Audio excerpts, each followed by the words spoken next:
গুঞ্জন আপোনাৰ ওচৰলৈ আহিছোঁ যিহেতু আজি অন্তিমটো দিন গতিকে ভাগে ভাগে সকলো সাজু হৈছে এই মুহূৰ্তত যেহেতু আপুনি বৰপেটাত উপস্থিত আছে গতিকে তাত কেনে ধৰণৰ পৰিৱেশে বিৰাজ কৰিছে আজিৰ দিনটো যেহেতু আজি অন্তিমটো দিন 5 বজাৰ পূৰ্বে নিৰ্বাচনী প্ৰচাৰ শেষ কৰিব লাগিব গতিকে ৰাজনৈতিক প্ৰেক্ষাপট এই মুহূৰ্তত কেনে ধৰণৰ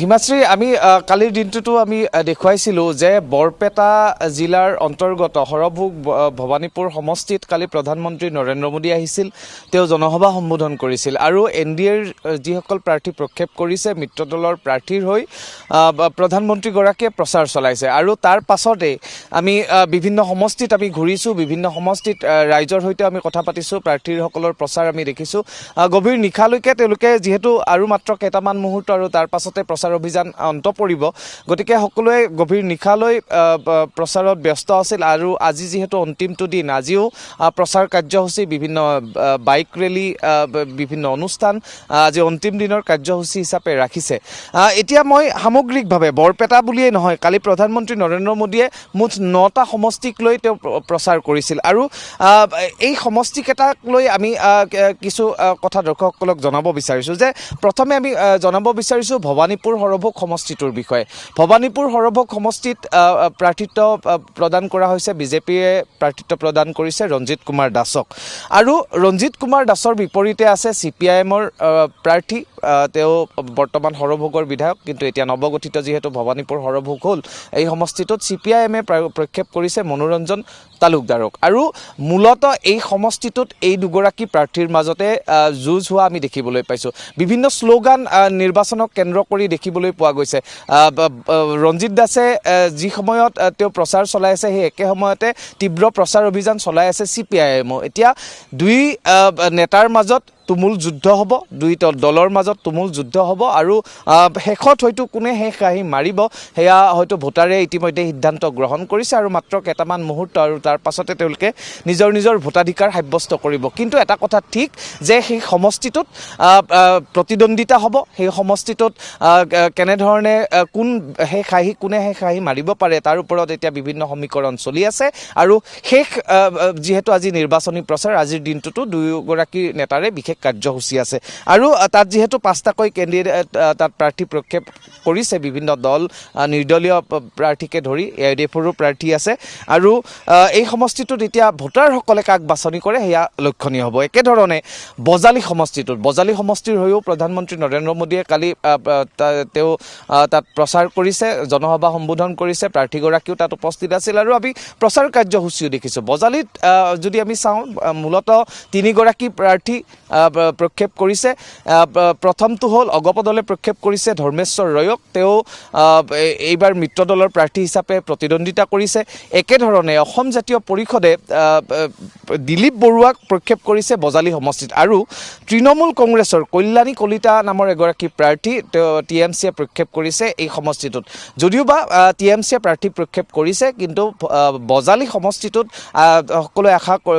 সকলোৱে চৰ্চা চলিছে যে অগপ আৰু AJPৰ মাজত তুমুল প্ৰতিদ্বন্দ্বিতা হ'ব আৰু শেষ আহি কোনে মাৰিব এই সমষ্টিটোত ভোটাৰৰ ৰাইজৰ ওপৰত নিৰ্ণয় কৰিব কিন্তু যি সময়ত এই সমষ্টিটো পূৰ্বে পাটাচাৰকুচি আছিল বজালী সমষ্টিটো সমষ্টি পুনৰ নিৰ্ধাৰণৰ পাছত এটা নতুন সমষ্টি হ'ল বজালী সমষ্টিত ৰঞ্জিত দাস আছিলে মন্ত্ৰী হিচাপে তেওঁ এই সমষ্টিটোৰ পৰা বিধায়ক হৈ মন্ত্ৰী হৈছিল আৰু সকলোৱে আশা কৰি আছিল যে মন্ত্ৰী ৰঞ্জিত দাসকে প্ৰাৰ্থিত্ব প্ৰদান কৰিব বজালী সমষ্টিত বিজেপিয়ে কিন্তু অৱশেষত যিহেতু অগপক ইয়াত প্ৰাৰ্থিত্ব দিয়া হ'ল আৰু তাকে লৈ এতিয়া বিজেপি অগপ সকলোৱে নিৰ্বাচনী প্ৰচাৰ চলাই আছে কিন্তু কিছু সমীকৰণ ইয়াতো দেখিবলৈ পোৱা গৈছে যে এই দুগৰাকী নেতাৰ মাজত অৰ্থাৎ অসম জাতীয় পৰিষদ আৰু অসম গণ পৰিষদৰ মাজত প্ৰতিদ্বন্দ্বিতা হোৱাৰ সম্ভাৱনা আছে যদিওবা সকলো নিৰ্ণয় শেষত ভোটাৰে কৰিব আন এটা সমষ্টিৰ বিষয়ে মই জনাব বিচাৰিছোঁ বৰপেটা সমষ্টিত আমাৰ দৰ্শকসকল ইতিমধ্যে জ্ঞাত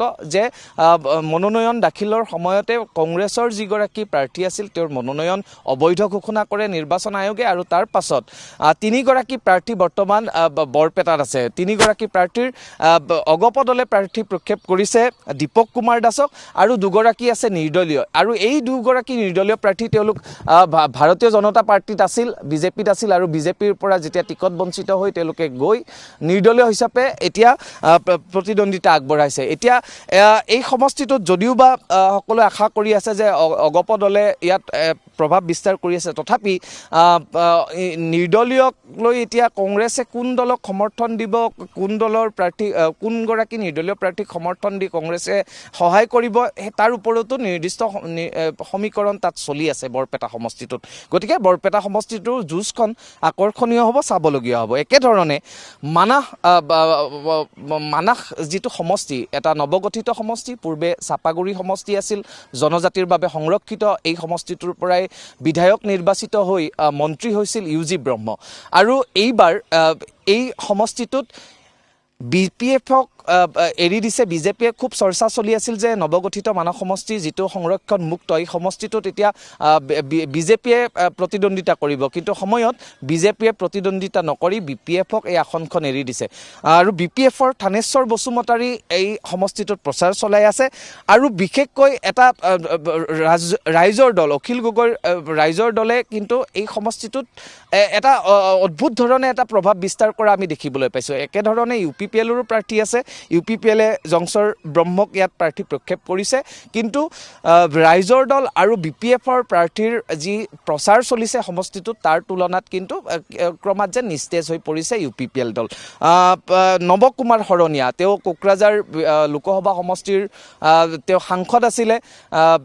এই নৱ কুমাৰ শৰণীয়ায়ো মানাহ সমষ্টিটোত নিৰ্দলীয় হিচাপে তেওঁ প্ৰাৰ্থিত্ব আগবঢ়াইছে, কিন্তু নৱ শৰণীয়াই কেৱল মানাহে নহয়, তেওঁ বিজনী সমষ্টিটোতো তেওঁ প্ৰতিদ্বন্দ্বিতা কৰিছে। অৰ্থাৎ দুটা সমষ্টিত তেওঁ নিৰ্দলীয় হিচাপে প্ৰতিদ্বন্দ্বিতা আগবঢ়াইছে।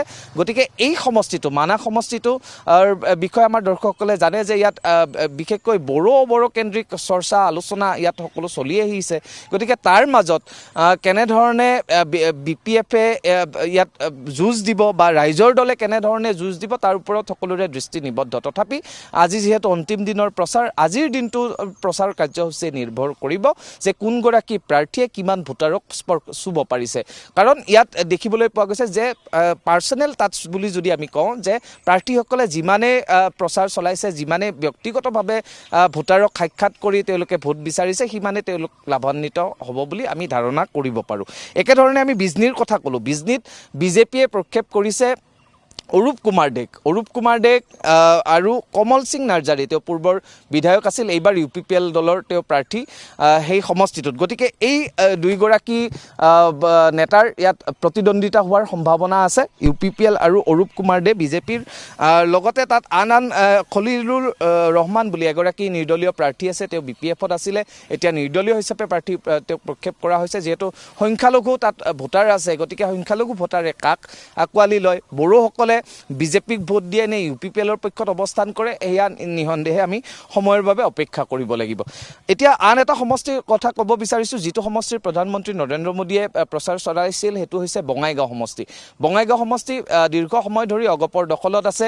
ফণীভূষণ চৌধুৰী যেতিয়া সাংসদ হোৱাৰ পাছত তেওঁৰ সহধৰ্মিনী দীপ্তিময় চৌধুৰীক উপ নিৰ্বাচনত তেওঁক বিজয় কৰি অনা হ'ল, আৰু এইবাৰো অগপ দলে দীপ্তিময় চৌধুৰীকে প্ৰাৰ্থী প্ৰক্ষেপ কৰিছে। গতিকে অগপ দলৰ সন্মুখত কোনো তাত যদিও বা কংগ্ৰেছৰ প্ৰাৰ্থী আছে, কংগ্ৰেছৰ গিৰিশ বৰুৱা নামৰ প্ৰাৰ্থীগৰাকী তাত প্ৰতিদ্বন্দ্বিতা আগবঢ়াইছে।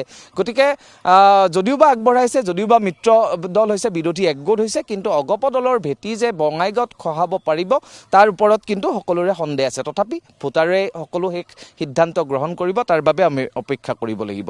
এতিয়া আন এটা সমষ্টি আমি কালি প্ৰধানমন্ত্ৰীয়ে প্ৰচাৰ চলাইছিল, অভয়াপুৰী ভূপেন ৰয় কিছুদিন পূৰ্বে আমাৰ দৰ্শকসকল মনত আছেই যে অগপ এৰি তেওঁ বিজেপি দলত যোগদান কৰিছে, আৰু যোগদান কৰাৰ পাছতে তেওঁৰ টিকট বিজেপিয়ে প্ৰদান কৰিছে, অভয়াপুৰীত তেওঁক প্ৰক্ষেপ কৰিছে। কংগ্ৰেছৰ প্ৰদীপ চৰকাৰ তেওঁ কংগ্ৰেছ দলৰ প্ৰাৰ্থী, আৰু TMCও সেই সমষ্টিটোত প্ৰাৰ্থী প্ৰক্ষেপ কৰিছে। মুঠ 5 গৰাকী প্ৰাৰ্থী আছে অভয়াপুৰীত। গতিকে আকৰ্ষণীয় যুঁজ নামনি অসমতো নিৰ্বাচনক লৈ হ'ব। আৰু আন এটা সমষ্টি, মই বাক্সা সমষ্টিটোৰ কথাও লগতে কৈ ল'ব বিচাৰিছোঁ। BPF, UPPL, কংগ্ৰেছ, নৱ শৰণীয়াৰ গণসুৰক্ষা পাৰ্টি আৰু নিৰ্দলীয় তুমুল প্ৰতিদ্বন্দ্বিতা বাক্সা সমষ্টিটো হ'ব। মনেশ্বৰ ব্ৰহ্মক BPF-এ ইয়াত প্ৰক্ষেপ কৰিছে।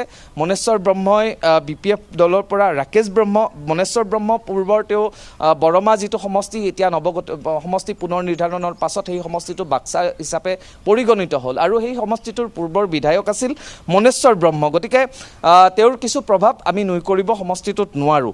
আৰু ৰাকেশ ব্ৰহ্ম বৰ্তমানৰ তেওঁ MCLA UPPLৰ প্ৰাৰ্থী আৰু এই দুগৰাকী নেতাৰ মাজত তীব্ৰ প্ৰতিদ্বন্দ্বিতা হোৱাৰ সম্ভাৱনা আছে। লগতে GSPৰ যিজন ৰমেশ চন্দ্ৰ দাস বুলি প্ৰাৰ্থীক প্ৰক্ষেপ কৰিছে তেওঁ তেওঁৰ প্ৰভাৱ সমষ্টিটোত নুই কৰিব নোৱাৰি। একেধৰণে নিৰ্দলীয়ভাৱে হিতেশ বসুমতাৰীয়ে প্ৰাৰ্থীত্ব আগবঢ়াইছে, তেওঁৰো কিছু প্ৰভাৱ আছে। গতিকে এই সামগ্ৰিকভাৱে এইকেইটা সমষ্টিক লৈ আমি বিশেষভাৱে আমি কালিৰ দিনটোতো আমি দেখিলোঁ, আমি প্ৰধানমন্ত্ৰীগৰাকীৰ ভাষণো শুনিলোঁ আৰু তেওঁ বাৰে বাৰে প্ৰধানমন্ত্ৰীগৰাকীয়ে সমষ্টিৰ প্ৰচাৰ চলাই এটা কথা কালি উল্লেখ কৰা দেখিবলৈ পোৱা গ'ল যে তেওঁ এটা বাৰ্তা সকলোকে দিছে যে অসমৰ যদি উন্নতি বিচাৰে, তেওঁ কৈছে যে অসমক উন্নতিৰ শিখৰলৈ আমি লৈ যাব বিচাৰোঁ আৰু যদি অসমৰ উন্নতি বিচাৰে তেনেহ'লে কংগ্ৰেছ দলক দূৰত ৰাখক বুলি প্ৰধানমন্ত্ৰীয়ে আহ্বান জনাইছে।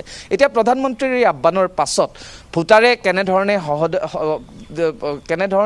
প্ৰধানমন্ত্ৰীৰ এই আহ্বানক গ্ৰহণ কৰিছে, কেনেধৰণে এই তাৰ পৰৱৰ্তী সময়ত অৰ্থাৎ ভোটদানৰ দিনাখন কি সিদ্ধান্ত ভোটাৰে ল'ব সকলোখিনি এতিয়া ভোটাৰৰ ওপৰতে নিৰ্ভৰ কৰিছে। হয়, আপোনাক ধন্যবাদ জ্ঞাপন কৰিছোঁ গুঞ্জন। পৰৱৰ্তী সময়ত পুনৰ আপোনাৰ ওচৰলৈকে আহিম। ইতিমধ্যে আমি জনাইছোঁ যে আজি যিহেতু অন্তিমটো দিন নিৰ্বাচনী প্ৰচাৰৰ বাবে আজিৰ দিনটোতো সকলোৱে সৰ্বশক্তিৰে পথাৰত নামিছে।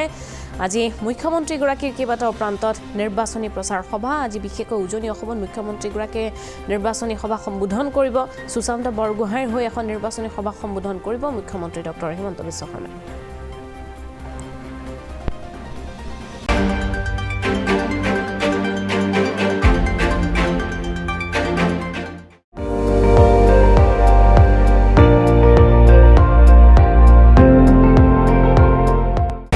আপুনি চাই আছে ND24, সৰ্বশ্ৰেষ্ঠ নহয় সৰ্বোত্তমৰ দৌৰত।